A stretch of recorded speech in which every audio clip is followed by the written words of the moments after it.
A continuación le vamos a dar la palabra al maestro Carlos Facio. Bueno, él es periodista y escritor uruguayo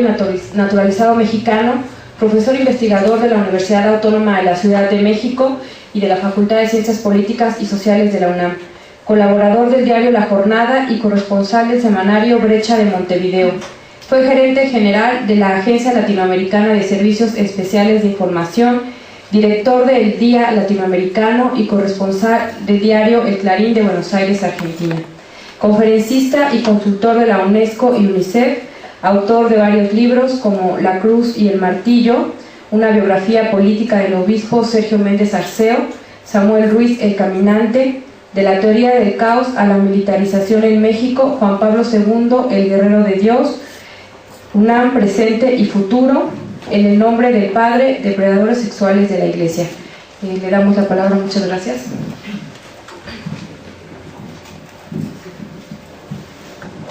Hola, buenas tardes.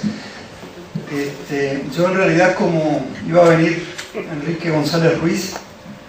que está atendiendo a su niño recién nacido y no vino, me había basado para esta charla en una obra antropológica, histórica, medio teatral, de Javier Guerrero, pero me la filtraron Carlos Marín, López Dóriga y una doctora Orozco, que es la que tiene una sucursal de esa Universidad Autónoma de Torturas y Genocidio de la que hablaba mi antecesor, ¿no? Pero bueno, entonces no voy a tener más remedio que hablar a fuerza de esto, de la ley de seguridad y algunas otras variables. Nosotros pensamos que la esencia de la contrarreforma en materia de seguridad nacional que se envió en mayo pasado, es decir, una contrarreforma a la contrarreforma que había mandado 2 años antes Calderón al Congreso, pero esta nueva contrarreforma es hechura de un grupo de priistas que están con el grupo de Peña Nieto, ¿no? Entonces, que la esencia, pues, es una pretendida, como se planteaba aquí, reglamentación y o normalización del régimen de excepción y del estado de inseguridad radical instaurado por Calderón desde el 1 de diciembre de 2006. Es decir, desde que asumió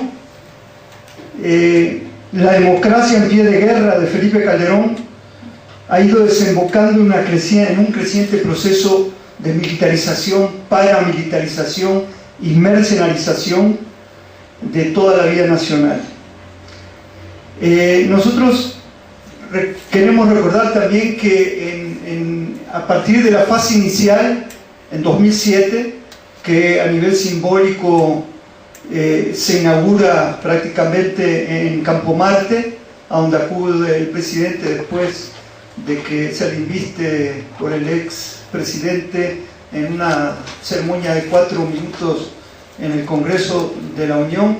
A partir de ahí, digamos, a nivel simbólico, el rasgo militar aflora en este régimen,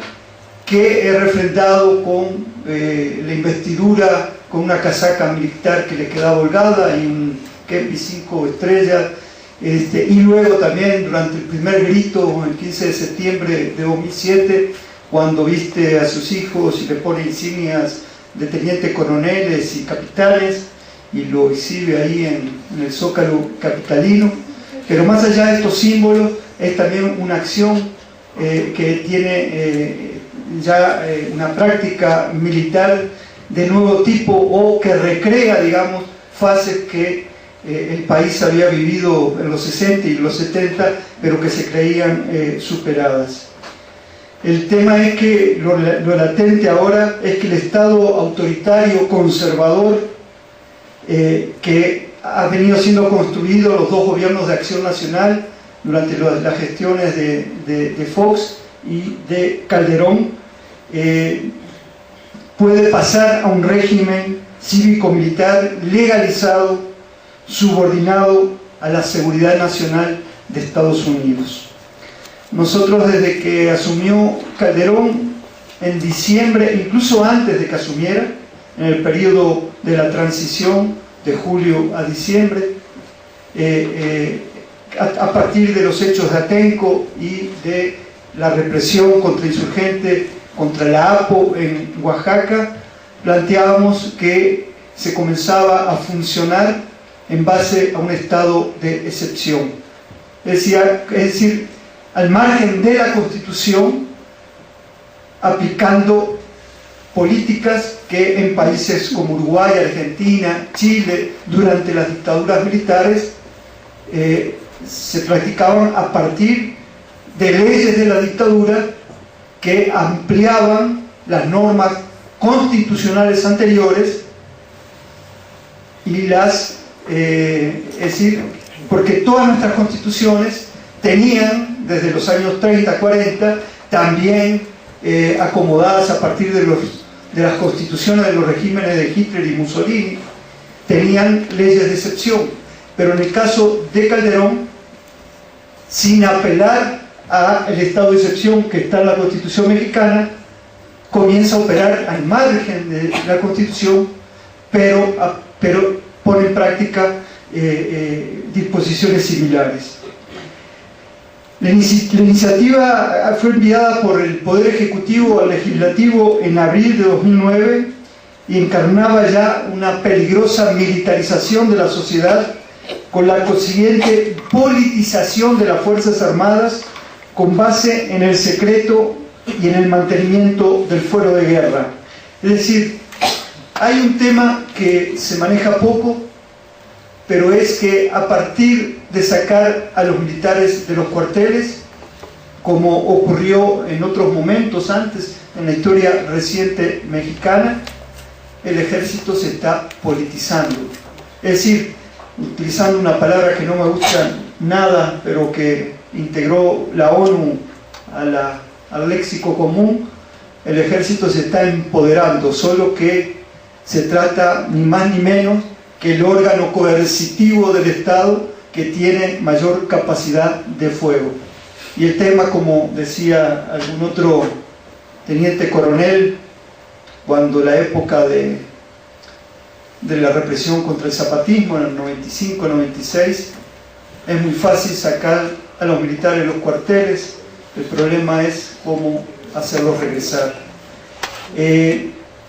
A partir de una rocambolesca teoría de los grises sobre la guerra y la paz,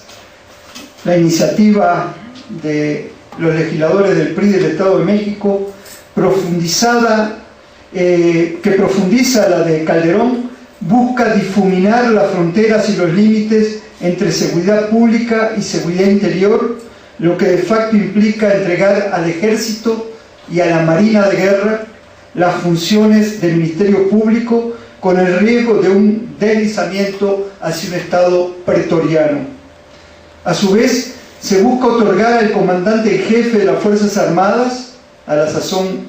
Calderón, un uso discrecional del estamento castrense con fines represivos, sin contrapesos ni controles institucionales, es decir, ni controles del Congreso, ni del IFAI, ni de la Comisión Nacional de Derechos Humanos,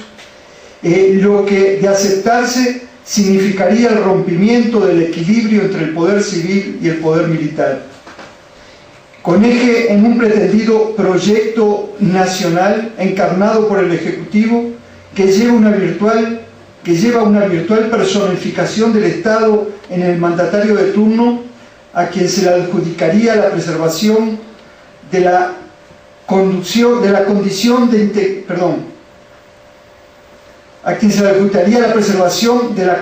de la integridad, estabilidad y permanencia del Estado mexicano, ya no de la nación, se abre la puerta a un régimen dictatorial. Nosotros pensamos que en estos 4 años y medio, casi 5 de Calderón, el Estado ha ido adquiriendo rasgos, algunas características de un Estado que no es ni siquiera ya una democracia formal y que tiene sí algunos elementos propios de una dictadura cívico-militar. Otra vertiente de la militarización y centralización represiva en el Ejecutivo y en el Consejo Nacional de Seguridad,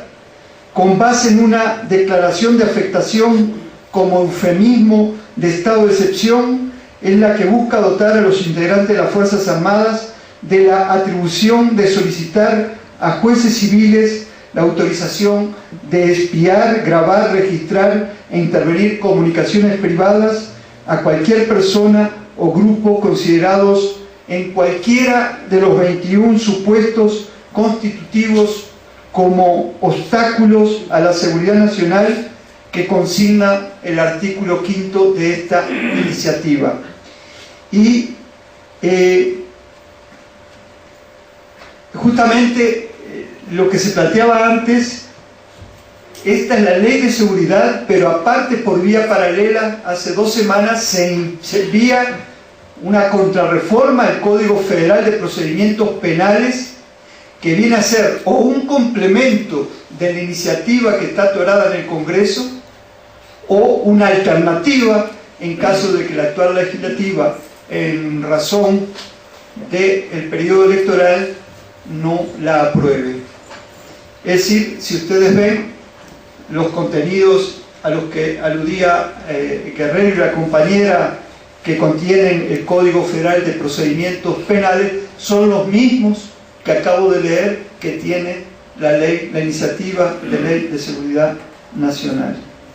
En la lista de causas o afectaciones que afectan a la seguridad nacional se encuentran delitos ya tipificados en el Código Penal Federal, como por ejemplo traición a la patria, espionaje, sedición, motín, rebelión, terrorismo, sabotaje, conspiración,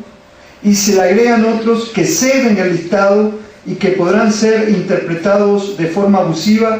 dada su formulación ambigua o equívoca. Como ustedes ven, en ninguno o en estos 9 o 10 delitos ya tipificados no aparece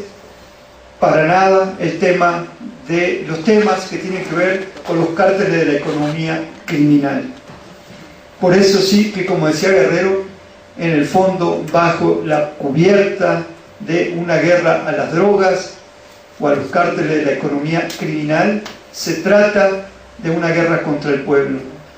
Y también, como se planteaba, en definitiva es, en la última fase, es una guerra continuada que arranca con la represión al zapatismo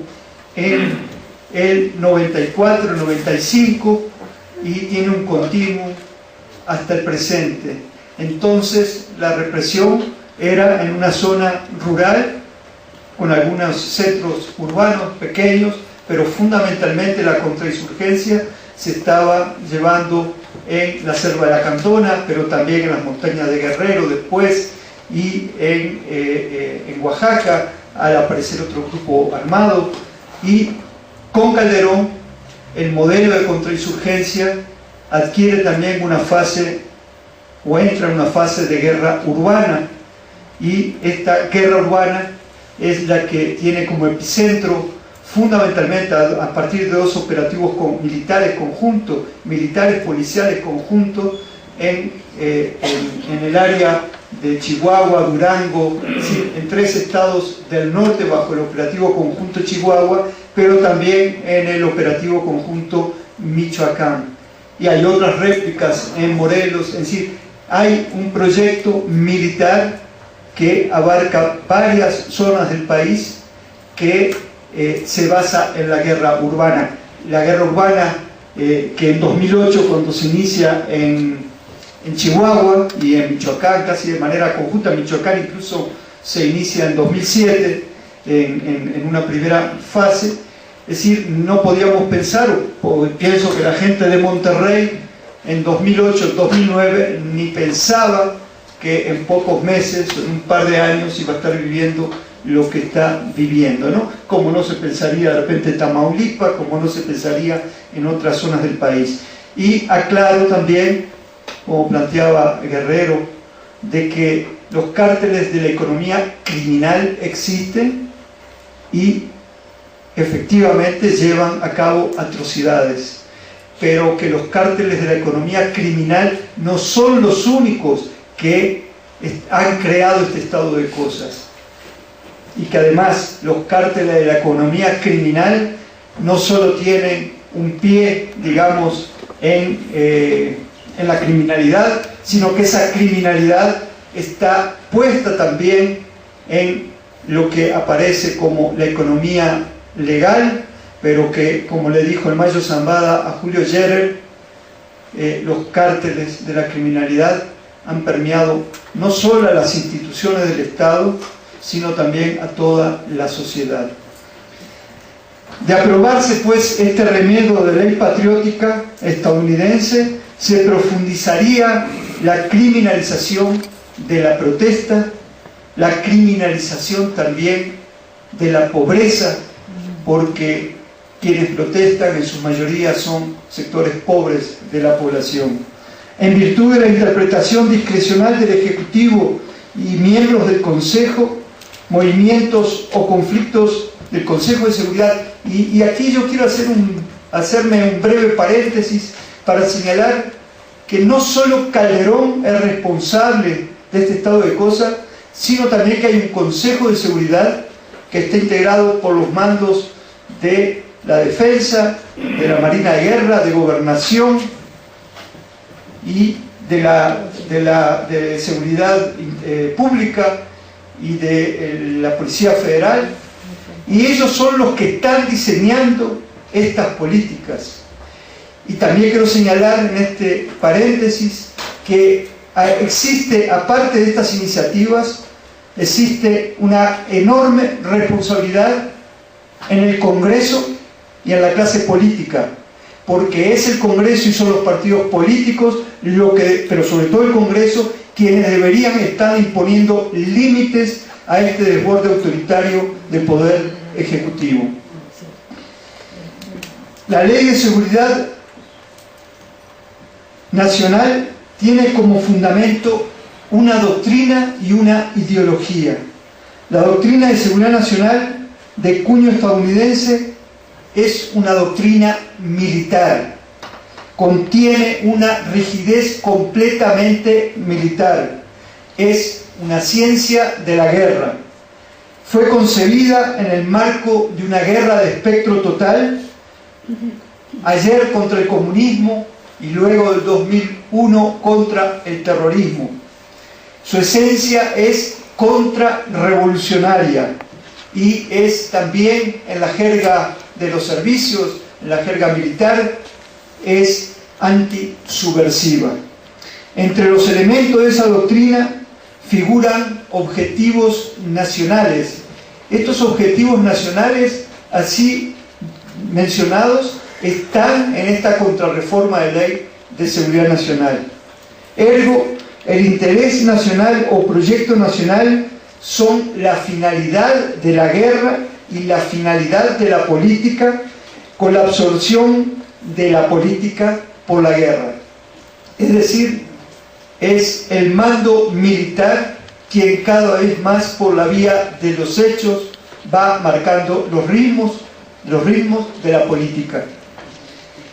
En esa perspectiva, no hay razón para que la nación se conforme de manera diferente a las Fuerzas Armadas. También desaparecen las fronteras entre la guerra y la diplomacia, entre política exterior y política interior, entre la violencia reservada a las Fuerzas Armadas y la acción no violenta del Estado. Borra la distinción entre violencia preventiva y violencia represiva. Una violencia represiva que en nuestros días está exhibiendo otra cara ilegal, que es la del paramilitarismo. Y a esto me voy a referir un poquito más adelante, ya termino. Es decir, la violencia de los matacetas es una violencia ilegal, pero que tiene una conformación o que tiene un origen estatal. En este contexto, entonces, La seguridad no conoce barreras, es constitucional o anticonstitucional. Si la Constitución molesta, se cambia. O, como decía Mussolini, se la pasaban por el arco del triunfo, ¿no? No era ese, ¿no? Era otro. Bueno. Cabe recordar que en la guerra solo cuentan los golpes dados al enemigo, que en el caso de México ha devenido el enemigo interno. Y poco importan los medios empleados, sean represivos, militares o psicológicos. Es decir, me refiero a la guerra psicológica, a la que los patrocinadores de Guerrero, López Dóriga y Carlitos Marín, junto con López Leiva y otros, aportan, es decir, son parte consustancial de esta guerra contra el pueblo. La necesidad de la victoria salta o suprime restricciones o límites legales y constitucionales, y según esa doctrina, el Estado encarna la voluntad de la nación, con lo cual desaparece el equilibrio de poderes. Toda oposición supone anarquía, subversión. La doctrina de la seguridad nacional tiene amigos y enemigos, y dado que es un Estado en tiempo de guerra o de paz relativa, diría Alfonso Navarrete Prida, que es uno de los ideólogos de la contrarreforma, significa que no es tan solo una democracia que hace la guerra, sino una democracia concebida en función de la guerra, sea esta real, virtual o potencial.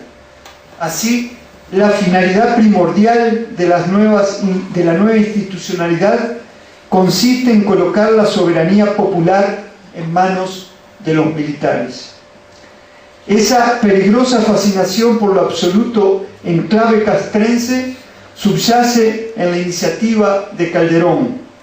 solo que el culto por la inseguridad calderonista fue construido para favorecer los privilegios y justificar el statu quo. El interés nacional sirve para negar o esconder los intereses de clase.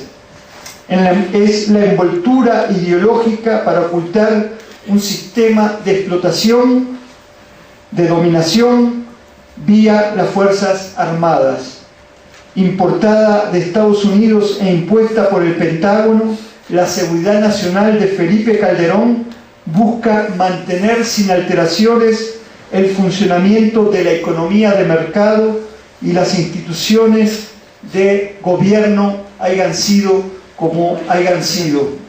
Y en este sentido, no sé si ustedes han caído en la cuenta que quienes nunca se quejan del estado de inseguridad son los Carlitos Slim, los Lorenzo Zambrano, los Salinas Pliego, los Azcárraga Encina. Ellos siguen haciendo pingües negocios bajo este régimen de excepción no declarado. A raíz del tema de los matacetas, se ha dado una discusión en nuestros días que tiene que ver con si existe o no existe paramilitarismo en México. Ahora grandes ideólogos como Ciro Gómez Leiva pontifican sobre que si son o no son, y él cae a la conclusión de que sí son, pero entonces aparece otro que dice, no, bueno, pero pueden ser grupos financiados por empresarios, o, y esta es la versión maligna, a la que se refería, creo, al pasar Guerrero, que sale hoy publicada en El Universal, a partir de un tanque de pensamiento de Estados Unidos, que dice que en realidad los paramilitares, quien tiene grupos paramilitares son los Zetas, y son las estructuras de los cárteles de la droga. Es decir, de vuelta a Estados Unidos ante la emergencia, intenta hacer un control de daño y desviar la atención para hacernos creer que los paramilitares son los Zetas y entonces los matacetas son otro cártel. Es decir, esto lo que Calderón ha estado haciendo durante 4 años y medio ha sido poner en la agenda mediática la fórmula que condujo a esto, es decir, convirtió las matanzas, las muertes de personas desnudas, colgadas,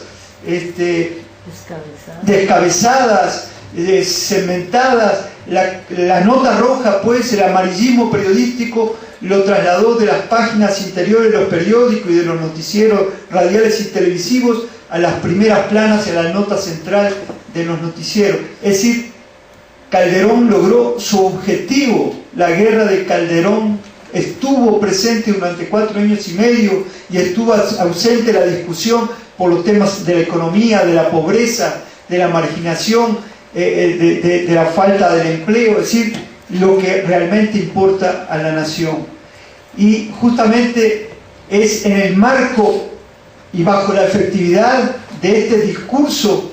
que se logró posicionar la agenda pública a través de los medios que cumplen una tarea y son parte de la guerra psicológica, es que aparecen los matacetas, los linces y otros grupos como el grupo, otro que se llamaba el grupo. Y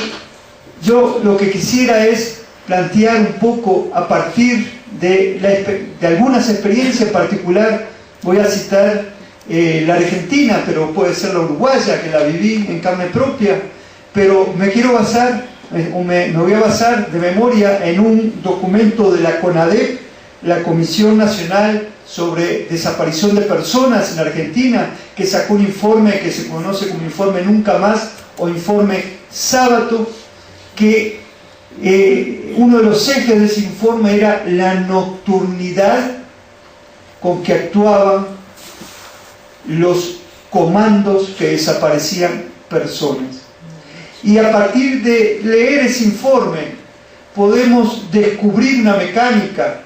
que otros conocíamos, como se operaba en Uruguay, casi de manera simultánea, y es que no es ni entonces ni ahora aquí en México que las Fuerzas Armadas y las distintas policías, incluida la federal, las estatales y las municipales, sean todos partes o practiquen todos sus elementos esta violencia represiva ilegal. Lo que hay son grupos de élite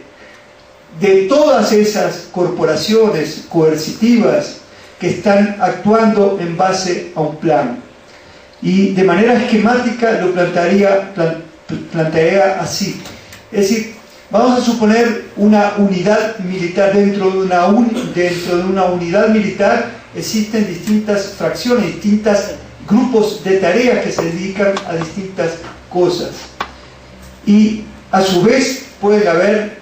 dentro de esa unidad militar mandos de esa unidad que tengan nexos, ligazones con miembros, con mandos de otras corporaciones, en este caso corporaciones policiales. En un cuartel o el funcionamiento de esa unidad militar tiene una parte pública, y para tratar de ejemplificar lo que quiero decir, la parte pública, la policía o elementos de inteligencia del Estado, del militares, a través de los servicios de inteligencia, definen un blanco, un enemigo o un subversivo, y entonces se monta un operativo, un procedimiento legal donde participan gente uniformada, armada, que es transportada al lugar del operativo en camiones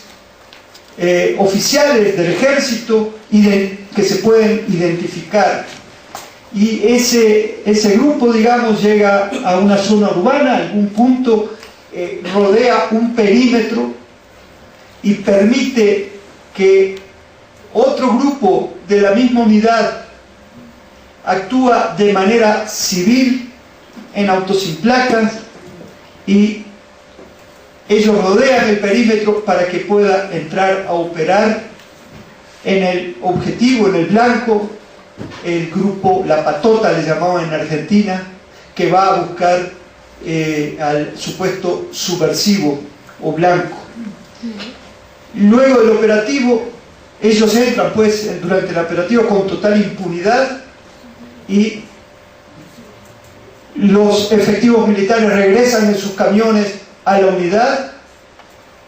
En la Argentina se usaban autos Falcon, regresaban a los centros clandestinos de detención con el prisionero, ya sea en el piso del vehículo o en el baúl del vehículo, y ahí entraban a lo que se conocían como las tumbas. Las tumbas eran los centros clandestinos de represión. Ahí eran torturados, vejados, violados, hombres y mujeres, y muchas veces ejecutados fríamente, y también desaparecían de manera clandestina sus cuerpos. Es decir, aquí estamos hablando de mandos que actúan, tienen un desdoblamiento de su función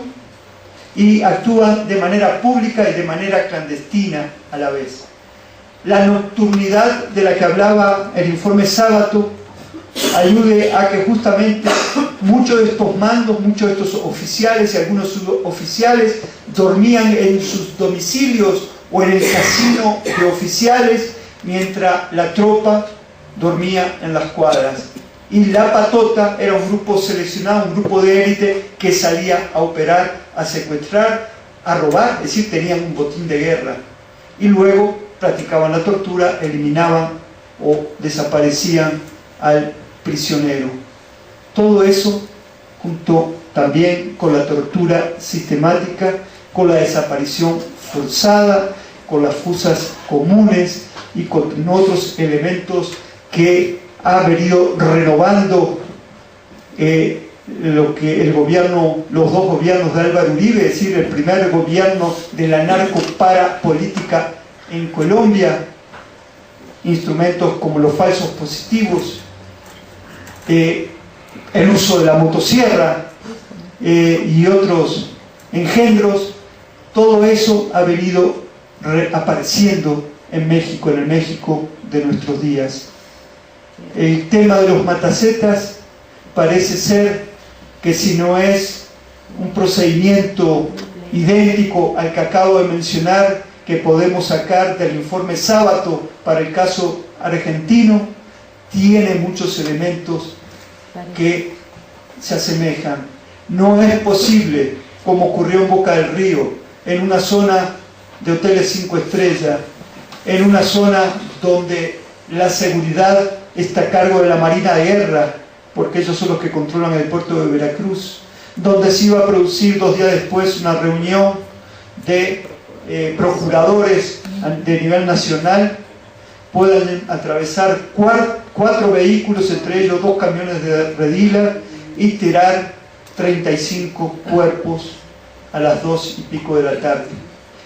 No, eso no es... Además, una cosa, se tardaron porque pusieron mantas incluso. Es decir, si uno ve las fotos, sobre todo las que aparecieron en la revista Proceso, se ve los 2 camiones de Redila, se ven cuerpos en la caja de los 2 camiones y otros cuerpos esparcidos. O sea que se tuvieron que tomar tiempo para bajarlos del camión, regarlos, y luego, como dice Javier, se tomaron el tiempo de colocar de las 2 cajas de los camiones de Redila una manta. Es decir, pensemos que Beltrán Leiva, en una muerte, en una ejecución ejemplarizante en Cuernavaca, fue muerto por la Marina de Guerra. La Marina tiene comandos de élite entrenados para hacer operaciones justamente como fuerza de despliegue rápido. En el puerto de Veracruz, en el lugar donde fue, en Boca del Río, donde fueron dejados estos cuerpos, en un helicóptero de la Marina, en menos de 12 minutos llegan a ese lugar las tropas de élite de la Marina del almirante Sáenz, quien, como dice Proceso, el 19 de enero de este año, cuando hubo cambio de mando en la gubernatura en Veracruz,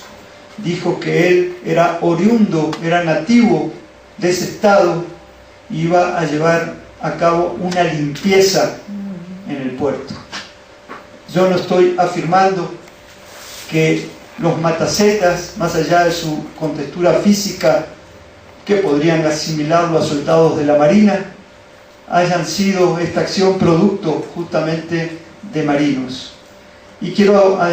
decirles también que los matacetas no aparecieron ni en julio ni en septiembre de este año, sino que un grupo autodenominado Matacetas había operado en julio de 2009, cuando también se dieron a conocer a través de un video en el que 3 presuntos delincuentes denunciaban, señalaban a autoridades federales, a autoridades en Quintana Roo, en Cancún, Quintana Roo, señalaban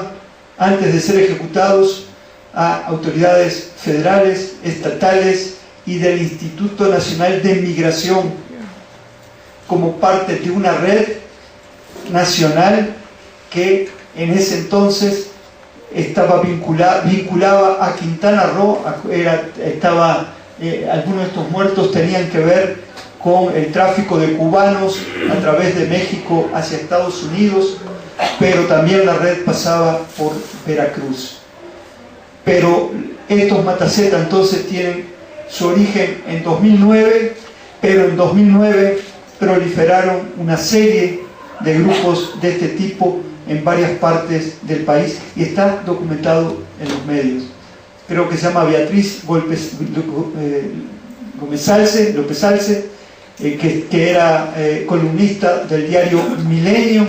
Por esos días, en 2009, habló de que el señor Calderón había ido al norte del país y había dicho a empresarios de Monterrey y de Ciudad Juárez que no se preocuparan por la seguridad, que contrataran, mejor dicho, que si se preocupaban por la seguridad, que contrataran a grupos de, ¿cómo se llama?, de guardaespaldas extranjeros, de preferencia extranjeros, y aparentemente habló de grupos israelíes. Es decir, que en el momento en que comenzó a proliferar el paramilitarismo en el país, según Gómez Salce, el propio presidente de la República andaba recomendando, que como titular del Ejecutivo es el principal responsable por la seguridad de los ciudadanos, él andaba recomendando la contratación de mercenarios. Entonces, este es el cuadro que tenemos, que se complementa, y termino, con que en este proceso han sido ejecutados niños en retenes, los niños Almanza, han sido ejecutados jóvenes en clínicas para adictos a las drogas, como en Ciudad Juárez, en el Aliviane, pero hay 3 o 4 casos, no solo en Ciudad Juárez, sino en otros estados de la República. Hay matanzas de jóvenes, hay un caso, no me acuerdo qué estado, de jóvenes que estaban en un lugar donde se lavaban autos, donde fueron masacrados otros 10. Están los jóvenes que estaban en una fiesta en Villas de Salvarca. Están los 2 muchachos estudiantes del TED de Monterrey que fueron también ejecutados por el ejército. Es decir, esto son elementos de una misma metodología que justamente es la que sirve para poder ir generando un estado de cosas en el cual parte de la población, parte de la ciudadanía demande mano dura y vaya aceptando la instauración de un régimen autoritario, represivo, de tipo policial, conservador, clasista, de nuevo tipo. Gracias.